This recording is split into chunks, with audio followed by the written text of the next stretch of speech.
நீராசிக்காரங்களாம் ரொம்ப கொடுத்து வச்சவங்க. 11ஆம் இடம் அதி அற்புதமாக வெற்றி, உழைப்பிற்கேற்ற வெற்றிலாம் சொல்ல மாட்டேன். உழைப்பு தம்மா தூண்டு. அதை விட 100% வெற்றிகள் கிடைக்கக்கூடிய அதிர்ஷ்டம் நிறைந்த நல்ல மாசமாக இந்த மாசம் இருக்குதுங்க.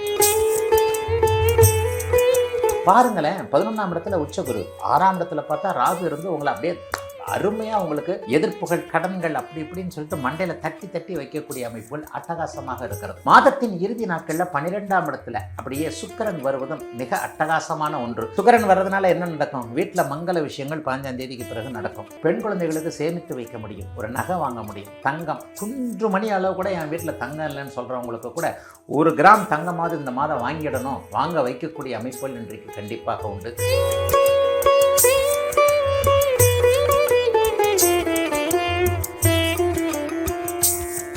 கன்னிராசி குருஜி, கன்னிராசி அன்பர்களுக்கு இந்த ஜூலை மாதம் என்னென்ன மாதிரியான நன்மைகளும் ஏற்றங்களும் நடக்க காத்திருக்கு? நீராசிக்காரங்களாம் ரொம்ப கொடுத்து வச்சவங்க. நாங்கள்லாம் கன்னிராசியில் பிறந்திருக்கணும், தப்பி வேறு ராசியில் பிறந்துட்டோம். 11ஆம் இடம் அதி அற்புதமாக வெற்றி, உழைப்பிற்கேற்ற வெற்றிலாம் சொல்ல மாட்டேன். உழைப்பு தம்மா தூண்டு. அதை விட 100% வெற்றிகள் கிடைக்கக்கூடிய அதிர்ஷ்டம் நிறைந்த நல்ல மாதமாக இந்த மாதம் இருக்குதுங்க. 11ஆம் இடத்துல ஒரு உச்ச கிரகம், சுப கிரகம் உச்சமாக இருப்பது என்பது பெரிய அளவில் நன்மைகளை கொடுக்கக்கூடியது. 11ஆம் இடம் வலுத்தால் 6ஆம் இடம் தாழணும்னு சொல்லுவோம், அது வலு விளக்கணும்னு சொல்லுவோம். பாருங்களேன், 11ஆம் இடத்துல உச்சகுரு, 6ஆம் இடத்துல பார்த்தா ராகு இருந்து உங்களை அப்படியே அருமையாக உங்களுக்கு எதிர்ப்புகள், கடன்கள் அப்படி இப்படின்னு சொல்லிட்டு மண்டையில் தட்டி தட்டி வைக்கக்கூடிய அமைப்புகள் அட்டகாசமாக இருக்கிறது. எல்லாவற்றையும் விட மேலாக 9ஆம் அதிபதி 11ஆம் இடத்திலிருந்து பணம் தயாராக இருக்கக்கூடிய அதே நேரத்தில் அதை பெற்றுக்கொள்ளக்கூடிய ராசிநாதன் 10ஆம் இடத்துல வலுவாக நண்பரோடு சேர்ந்திருக்கிறார். ஆக எல்லாவற்றிலும் பெரிய அளவில் கன்னிராசிக்காரர்களுக்கு நல்லா இருக்குது. சரிதான்டா, இருந்தாலும் நல்லா சொல்லிட்டார் அப்படின்னு சொல்லிட்டு நல்ல ராத்திரி அல்லது காலையிலேயே வீட்டை அப்படியே பூட்டிக்கிட்டு பெட்டில் அப்படியே காலையில் காலிலேருந்து தலை வரைக்கும் பெட்ஷீட்டை போத்திக்கிட்டு படுத்துக்கிட்டு இருந்தால் ஒன்றும் வேலை செய்யாதுங்க. அந்த மாதிரிலாம் இருக்கிறவங்களுக்கு எந்த விதத்திலே ராசி பலன்கள் வேலை செய்யாது. உங்களுடைய முயற்சிகள் 1 அப்படி இருந்தால் 10 100ஆக அதிர்ஷ்டம் செயல்படக்கூடிய நல்ல மாதமாக இந்த மாதம் அமைஞ்சிருக்குங்க. குறிப்பாக கன்னிராசிக்காரர்கள் அதிகமான புத்திசாலியாக இருப்பீர்கள். ஞானம் அப்படிங்கிறது உங்களுக்கே உரித்தானதாக இருக்கும். கலைத்துறையில் இருக்கக்கூடியவர்கள், மீடியா துறைன்னு சொல்லப்படக்கூடிய ஊடகத்துறையில் இருக்கக்கூடியவர்கள், பத்திரிகை துறையில் இருக்கக்கூடியவர்கள் எல்லாருக்குமே பெரிய நல்ல மாற்றங்கள், புகழ் தரக்கூடிய அமைப்புகள், மிக முக்கியமாக தொழிலாளர் பெருமக்கள், வியாபார பெருமக்கள், விவசாய பெருமக்கள் எல்லாருக்குமே நல்ல அமைப்புகள் உருவாகக்கூடிய ஒரு சிறப்பு நன்மைகள் அதிகம் இருக்கக்கூடிய அமைப்பு இந்த ஜூலை மாதம் முழுக்கவே இருக்குது. 10ஆம் இடத்துலையும் 11ஆம் இடத்துலையும் கிரகங்கள் இருக்கிறதும் மாதத்தின் இறுதி நாட்களில் 12ஆம் இடத்துல அப்படியே சுக்கிரன் வருவதும் மிக அட்டகாசமான ஒன்று.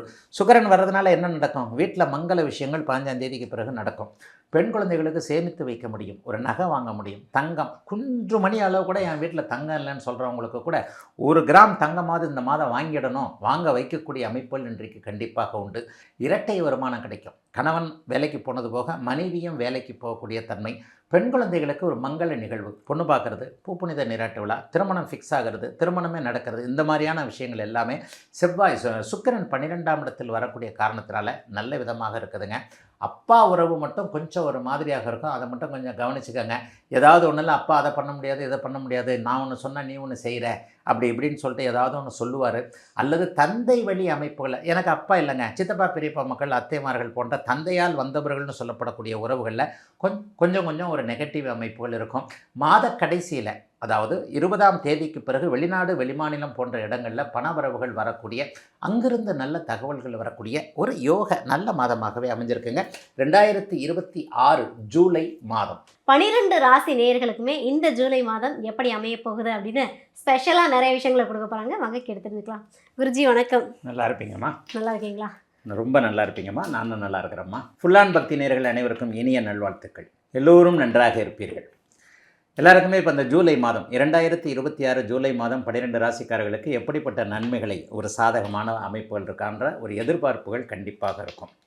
கோச்சார ரீதியாக இந்த மாத பலன்கள் அப்படிங்கிறது இந்த மாதாந்திர கோள்கள்னு சொல்லப்படக்கூடிய 4 கோள்கள்.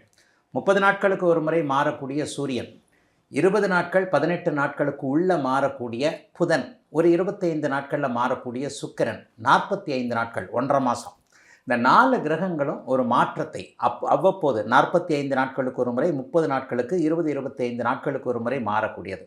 இந்த மாதாந்திர கோள்களுடைய அமைப்பை வச்சு தான் அந்த மேஷராசிக்காரர்கள்லேருந்து மீனராசிக்காரர்கள் வரைக்குமான ஒரு 12 ராசிக்காரர்களுக்கு எப்படிப்பட்ட ஒரு சாதக பாதகங்கள், நன்மை நடக்குதா? எல்லாருக்குமே நன்மை நடந்துறது இல்லைங்க, எல்லாருக்குமே தீமையும் நடந்துறது இல்லைங்க.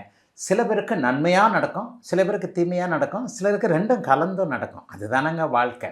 எல்லாருமே ஒரு சிரிப்பாகவும் இருந்துறதில்ல, எல்லாரும் ஒரு அழுகையாகவும் இருந்ததில்லை.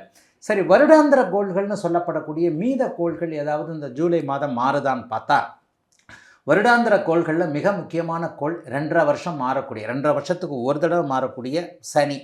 சனி இந்த மாதத்தில் எந்த விதமான மாற்றமும் இல்லை. குரு போன மாதம்தான் மாறினார். ஜூன் மாதம் 2ஆம் தேதி தான் குரு பயிற்சி நடந்தது, உச்சகுரு பயிற்சி. அதனை எடுத்து பார்த்திங்கன்னா ராகு கேது ஆகிய இந்த 2 கிரகங்களும் 1.5 வருஷத்துக்கு ஒரு முறை மாறும். ஆக இந்த கிரகங்கள், இந்த 4 கிரகங்கள் இந்த ஜூலை மாதத்தில் எந்த விதத்திலும் ஒரு பெயர்ச்சி ஆகாமல் அவைகள் இருக்கின்ற இடத்திலே இருக்கின்றன. போன மாதம்தான் குரு பயிற்சி நடந்தது. மற்றபடி இன்னொரு மீதமுள்ள ஒரே ஒரு கிரகம் சந்திரன். இந்த சந்திரன் பார்த்திங்கன்னா ரொம்ப ஸ்பீடு கிரகம். ஒரு நாளைக்கு ஒரு நட்சத்திரன்ற வீதியில் 2 நாளைக்கு ஒரு தடவை அவர் தான் மனிதர்களை இயக்கி கொண்டிருக்கக்கூடிய ஒரு அமைப்பு.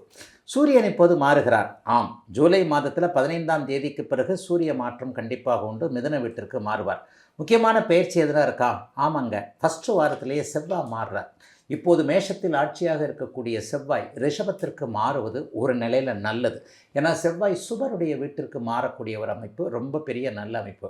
இந்த மாதத்தில், இந்த ஜூலை மாதத்தில் குறிப்பிடத்தக்க அளவில் ஏதாவது நல்லவைகள் இருக்கா அப்படின்னு பார்த்தீங்கன்னா, 3 சுபர்கள் என்று சொல்லப்படக்கூடிய குருவும் சுக்கிரனும் புதனும் கடக வீட்டில் ஜம்முன்னு அப்படியே உட்காந்து மகர வீட்டை பார்க்குறாங்க. இது ஒரு பெரிய அளவில் நல்ல மாற்றம். புதன் பாதி நாட்களுக்கு பிறகு தன்னுடைய சொந்த வீட்டிற்கு போகக்கூடிய அமைப்பு மிகப்பெரிய யோக அமைப்பு. சனியை குரு பார்ப்பதும் மிகப்பெரிய நல்ல அமைப்பு. கிரகங்கள் ஓரளவிற்கு பரவலாக, இந்த கிரகமாளிகை யோகம்னு சொல்லுவோம். சனி ஒரு இடத்துல, அதுக்கு பக்கத்திலேயே செவ்வாய், அதுக்கு பக்கத்தில் சூரியன், அதுக்கு பக்கத்தில் புதன், அதுக்கப்புறம் சுக்கிரன், குருன்னு சொல்லிட்டு பரவலாக இருக்கக்கூடிய, ஒருவரை ஒருவர் சாராமல் இருக்கக்கூடிய, மிக முக்கியமாக ராகு கேதுக்களோடு சேர்ந்து இருக்கக்கூடாத அந்த அமைப்பு 12 ராசிக்காரர்களுக்குமே ஓரளவுக்கு நல்ல பலன்களை தரக்கூடிய ஒரு நல்ல அமைப்பு தாங்க. உண்மையிலேயே கோச்சார பலன் என்கின்றது ஒரு 30% மட்டுமே ஒரு மனிதனை பாதிக்கக்கூடிய ஒன்று. பாதிக்கவோ நல்லதுகளை செய்கிறதுக்கோ உங்களுடைய யூனிக்குன்னு சொல்லுவோம் இல்லையா? ஒவ்வொரு மனிதரும் இந்த 5 வரலாம், இந்த 10 வரலாம் ஒரே மாதிரி இருக்கிறதில்ல. எல்லாருக்குமே கூடிய ஒரு தனித்தனி குணங்கள் இருக்கின்றன இல்லையா? இதை காட்டுவது உங்களுடைய பிறந்த ஜாதக அமைப்பு. ஒரு மனிதனுக்கு பிறந்த ஜாதக அமைப்பில் நல்ல தசாபுக்திகள் நடந்துக்கிட்டு இருந்ததுன்னு வைங்க. இப்போ இந்த கோச்சார ரீதியில் ஒரு வண்டி, மாட்டு வண்டி போகுது, ஒரு வண்டி இருக்குதுன்னு வைங்க. அந்த வண்டிக்கு 2 சக்கரம், ஒரு ஸ்கூட்டர் சிங்கிள் சக்கரத்தில் போயிடாது. ஒரு கார் 2 சைடும் சக்கரம் இருந்து 4 சக்கரத்தில் தான் போகுது. ஒரு சைக்கிளோ எதாக இருந்தாலும் 2 சக்கரங்கள் வேண்டும் என்கின்ற ஒரு அமைப்பின் அடிப்படையில் இப்போது நாம் பேசக்கூடிய மாதாந்திர பலன்கள் என்கின்ற கோச்சாரம் ஒரு சக்கரமாகவும், உங்களுடைய பிறந்த ஜாதக அமைப்பில் உங்களுக்கு நடந்து கொண்டிருக்கின்ற தசாபுக்தி அமைப்புகள் ஒரு சக்கரமாகவும் இருக்குங்க. இந்த 2 சக்கரத்தில் தாங்க நம்ம வாழ்க்கை படகு போகிறது. என்னதான் மோசமான ஒரு மாத பலன்கள் இருந்தாலும் கூட பிறந்த ஜாதக அமைப்பின் அடிப்படையில் நல்ல தசாபுக்தி அமைப்புகள், ஓரளவிற்கு வலிமையாக இருக்கக்கூடியவர்கள் உண்மையிலே கொஞ்சம் நல்லா தான் இருப்பீங்க. ஆனாலும் ஒன்று பொதுவாக சொல்லிடுறேன், பெரும்பாலும் கிரகங்கள் பாதிக்கப்படாமல் சுபத்துவமாக இயல்பாக ராகு கேதுக்களுடன் சேராமல் கெட்ட கிரகம் என்று சொல்லப்படக்கூடிய சனி உச்சகுருவின் பார்வையில் இருப்பதால் ஆரம்ப முன்னுரையாகவே 12 ராசிக்காரர்களுக்கும் ஓரளவிற்கேனும் நல்லவைகளை தரக்கூடிய அமைப்பு தாங்க இந்த ஜூலை மாதம் அமைந்திருக்கிறது.